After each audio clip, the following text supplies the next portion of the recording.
மார்கழி 2வது நாள். இன்று திருப்பாவையின் 2வது பாசுரம் அரங்கேறிவிட்டது. எங்கு என்று கேட்கிறீர்களா? ஸ்ரீரங்கம் ரங்கநாத சுவாமி திருக்கோவிலில் பரமபதநாதர் சன்னதியில் அமைந்துள்ள கண்ணாடி அறையில் தினமும் திருப்பாவை அரங்கேறுகிறது. இன்று 2வது நாள் 2வது பாசுரம் அரங்கேறிவிட்டது. திருமால் கண்ணனாக அவதரித்த ஆயர்பாடியில் வாழும் சிறுமிகளே, பரந்தாமன் திருவடிகளை அடைவதற்காக நாம் செய்த பாவையை வணங்கி விரதமிருக்கும் முறையைத்தான் இப்பாடல் தெரிவிக்கிறது. ஒரு செயலில் வெற்றி பெற கட்டுப்பாடு மிகவும் அவசியம்.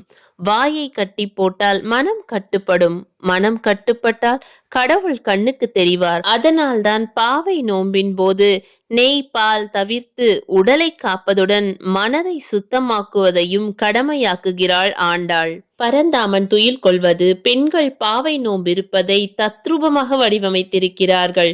பார்க்கும் நாமும் மனதையும் உடலையும் கட்டுப்படுத்தி பகவானுடைய திருவடிகளை வணங்குவோமாக.